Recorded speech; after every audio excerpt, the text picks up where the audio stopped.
Olá, você que me assiste, tudo bem? Seja bem-vinda, seja bem-vindo a mais uma aula. Meu nome é William e você está no canal Escola de Eruditos.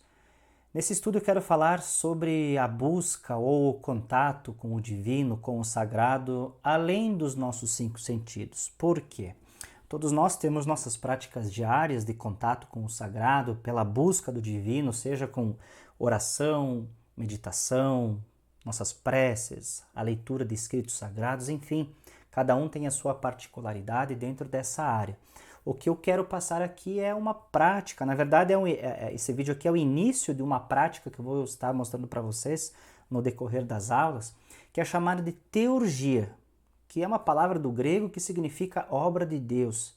E ela é considerada uma prática religiosa dentro da egrégora judaica cristã e também denominada como uma ciência porque ela tem uma cerimônia, né, que busca ter um contato mais aprofundado com os anjos, com os seres divinos e obter o favor desses seres, tá bom, pessoal? Então, eu falei na aula passada, no vídeo da anatomia oculta, se você não assistiu, assista, porque é bem profundo aquele estudo.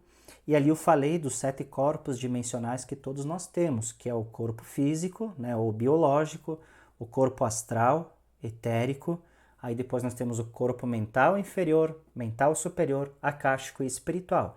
Esses corpos são, né, consciências que todos nós temos, que condensa todo o nosso ser.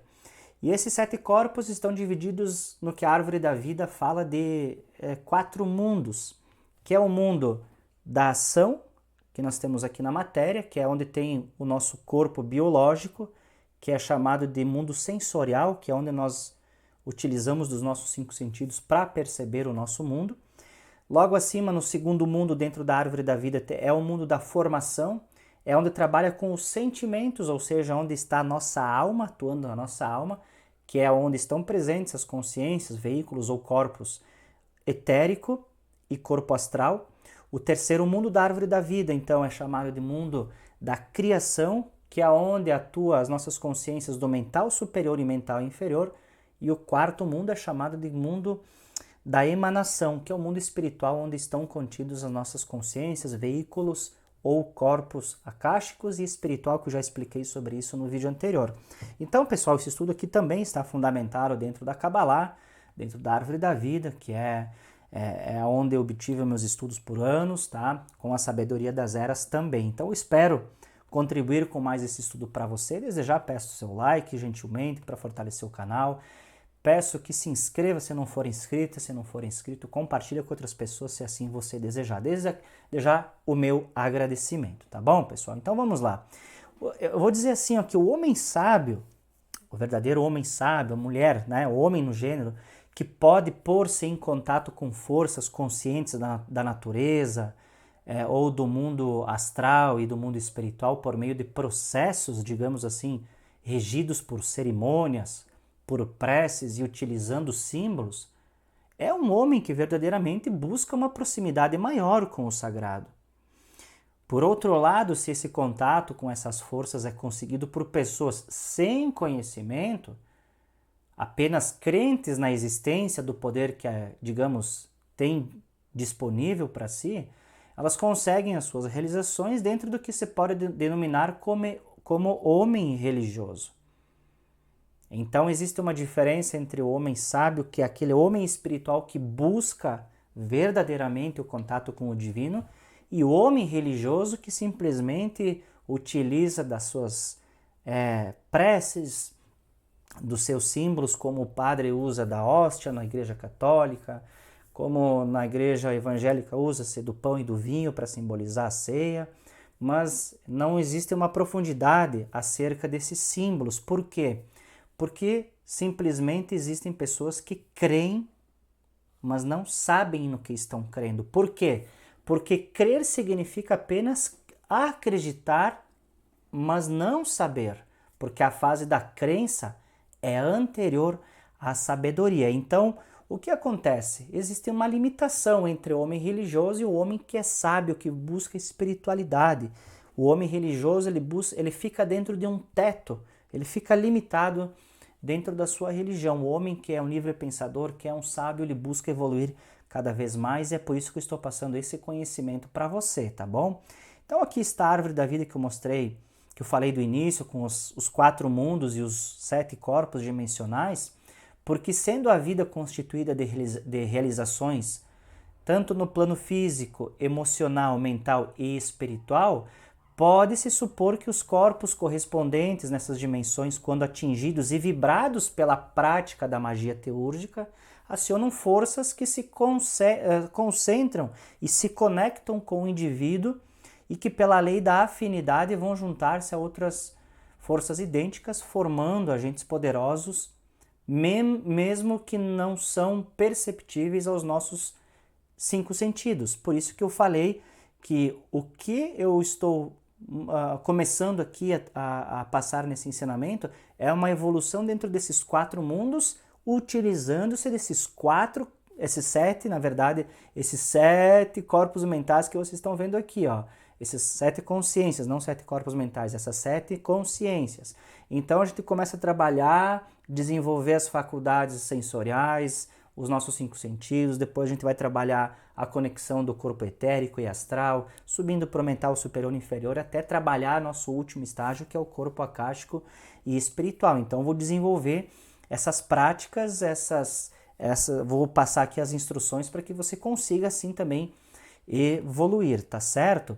Então, pessoal, essas ações que estão tanto ligadas às sensações, aos pensamentos e às energias, elas passam a ser regidas pelas forças do universo quando se consegue conectar, quando se consegue alcançar, vibrar nesta mesma frequência. Então são essas forças que podem ser ditas como forças vivas, como formas vivas, que em outras palavras constituem o que é chamado de egrégoras. Egrégoras, então, é uma união de mesmo pensamento. Por isso que o que eu estou passando aqui é uma didática, é um ensino que está dentro da egrégora judaica cristã. Por isso que eu utilizo da árvore da vida. Então, como você está vendo, ó, o mundo físico começa no mundo dos sentidos, que está presente no nosso cérebro, a árvore da vida, né, posta em cima do ser humano. Aí subindo um pouquinho mais nós temos o etérico e astral, que estão nas próximas sefiras, né, os sefirotes. Depois nós temos logo acima o mental superior e inferior até o acástico espiritual. Por isso que é necessário essa evolução dentro desses 4 mundos com os veículos apropriados. Nós não podemos evoluir a nossa consciência espiritual utilizando apenas os 5 sentidos. Veja que existe uma distância entre uma consciência e outra. Por isso que nós vamos, através dos estudos, adentrar dentro dessas dimensões com os veículos apropriados, estudando as conexões apropriadas e as práticas corretas para melhor compreender o reino espiritual, tá certo? Então as egrégoras, que existe a egrégora, por exemplo, do hinduísmo, que trabalha com outras palavras, outros símbolos, a egrégora judaica cristã, tem a egrégora espírita, a egrégora evangélica, enfim, é isso que eu quero dizer e chamar como egrégora, tá bom, pessoal?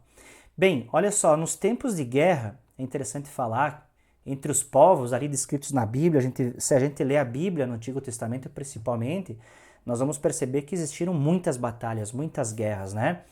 Então, nesse tempo, entre os povos que tinham ritos e crenças diferentes, é como se existissem respectivas egrégoras chocando-se entre si. Razão, o porquê no passado os vencedores nas batalhas não perdoavam os vencidos e procuravam aniquilá-los completamente para que as suas egrégoras perdessem força e coletividade em suas gerações seguintes. É por isso que se entende que Yahvé, ou Javé, ou Jeová, o Senhor dos Exércitos, pedia para o povo muitas vezes aniquilar certa nação.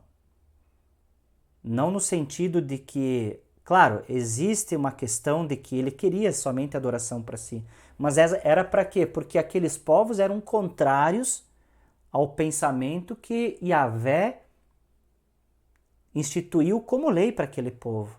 Então, quem era contra essa lei era permitido que se aniquilasse aquele povo para que essa egrégora, essa crença e esses ritos desses povos que não tinham a mesma conexão da judaica cristã, da judaica, aliás, no Antigo Testamento, fossem aniquilados por completo. Então, assim se entende que o porquê que Yahvé pedia para exterminar certas nações, né?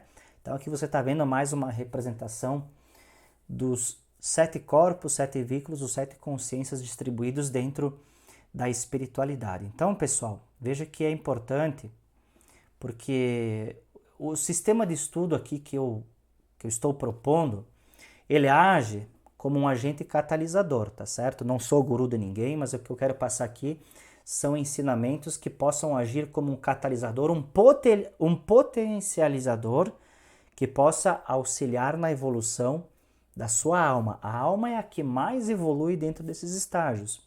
Porque veja só, se nós considerarmos o atual cenário político mundial e o fato de nós sermos, na realidade, uma família mundial, mas que infelizmente a maioria das pessoas ainda não entendeu e principalmente a maior parte das governanças mundiais nunca deu atenção para essa questão, a aquisição do máximo de consciência possível ela é muito importante para a própria sobrevivência da humanidade e do nosso planeta, para que não se extermine tudo através de guerras.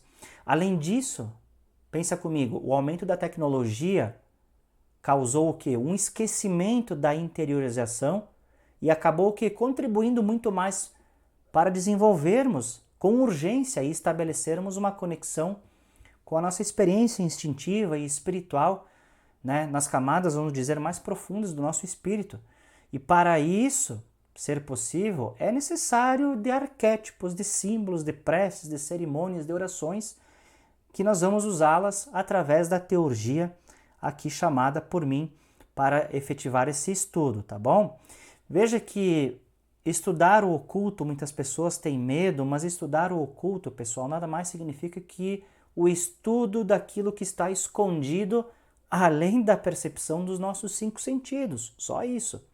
Claro que existem 2 caminhos, o que eu estou passando aqui é o caminho da luz, tá certo? É o caminho chamado da direita, do bem. Se você pensar, a eletricidade, pessoal, ela poderia ser considerada uma força oculta, como de fato assim foi para o homem primitivo, né? Quando presenciava a manifestação de uma tempestade, dos raios, porque aquele fenômeno para ele estava além dos limites da normalidade e da sua compreensão. Entretanto, essa mesma eletricidade hoje não é mais uma força oculta, uma força mágica como era para os primitivos, porque o homem moderno compreendeu do que se trata e conseguiu controlar. Então, quando eu falo de teurgia, de utilizar-se de símbolos, de cerimônias, de preces, para canalizar essa energia, é saber controlar somente isso, tá certo? Então, pessoal, essa questão é importante frisar, porque para compreender todos esses mistérios, necessita-se de uma iniciação. O que é uma iniciação? Iniciação significa o quê? Um começo, que é o que eu estou fazendo aqui através desse vídeo, para explicar esse assunto com maior profundidade. E se for realizada esta iniciação adequadamente, levará a pessoa a digamos assim, um patamar, né? A um estado de consciência, uma fase de vida totalmente nova, com experiências diferentes daquela que a religião em si proporciona. É isso que eu quero dizer. Então trata-se de um ponto de partida para um trabalho difícil que não tem fim, que vai se estender por toda a vida. Jesus falava que é o caminho estreito, né? Para quem quer descobrir os mistérios do reino dos céus, é necessário trilhar o caminho estreito. Por isso que é preciso, né, muitas vezes negar os nossos próprios pensamentos e ideias e aderir a outros para conseguir esta evolução, tá certo? Então, o primeiro passo dentro da egrégora judaica cristã para utilizar corretamente a prática da teurgia e aí aderir a essa evolução, eu vou dar a dica que seria o primeiro passo memorizar o alfabeto hebraico, porque ele vai ser necessário depois para que você possa conhecer o nome dos anjos, saber a entonação de como evocar os anjos, de como chamar por esses anjos, tá? Porque as suas letras, as letras do alfabeto hebraico, são consideradas como símbolos sagrados e portais poderosos para o mundo espiritual. Por isso que é necessário que você conheça o alfabeto sagrado, como pronunciar. E uma maneira, que eu vou deixar aqui a dica para que você memorize essas letras, é desenhar elas individualmente num papel, meditar sobre a forma de cada uma e o seu respectivo nome, né? Aleph, Beth, Gimel, Dalet e assim por diante. Da mesma forma como nós fomos alfabetizados na escola, para que a gente pudesse adquirir então um vocabulário. Então é só isso. Primeiro passo bem simples. E depois esses símbolos, como outros tantos, vão fazer o quê? Eles vão criar uma energia na nossa aura, agindo como um portal de cura, de inspiração, de proteção, de orientação e também de prevenção a certos contágios energéticos, emocionais e psicológicos negativos, tá certo? Então, o primeiro passo, memorize, escreva separadamente as letras em um papel, uma por dia, vai memorizando o nome e a sua forma, tá bom? Então, quanto às preces, isso se tratando de símbolo, tá? Quanto às preces, pessoal, as preces é como se fosse para os católicos rezar uma Ave Maria, um Pai Nosso, só que as preces aqui trazidas, elas são inspiradas dentro da egrégora judaica. Então nós podemos atribuir o que? A nossa energia e adoração, porque prece é nada mais do que uma adoração. Quando a gente entoa diariamente essas preces, como são os salmos. E a seguinte prece que eu vou deixar aqui já para você praticar na sua casa todos os dias, é uma prece inspirada em Malaquias 4:2, que diz: "Mas para vós, os que temeis o meu nome, nascerá o sol da justiça e cura trará nas suas asas." Então essa prece ela é bem curtinha, você pode fazer quantas vezes você quiser durante o dia. Eu faço sempre quando eu acordo, antes de dormir, tá? Depois eu vou ensinar algumas práticas que são viradas para o norte, que é onde são canalizadas as energias telúricas do planeta, tá? Enfim, vou aprofundar esse estudo mais adiante. Então, a prática é bem simples. Eu vivo no poder da luz. Eu vivo na luz da sabedoria. Eu vivo na misericórdia da luz e a luz tem a cura em suas asas. Essa prece aqui, pessoal, é para trazer inspiração, compreensão, sabedoria, para buscar a misericórdia de Deus para ser atendido e muitas vezes ter acesso à cura espiritual, cura mental e até mesmo física, dependendo dos casos. Tá bem? Tá bom, pessoal? Então, assim, ó, esse estudo ele vai se expandindo a cada aula, tá certo? Se contribuiu, eu vou ficando por aqui para não se estender demais.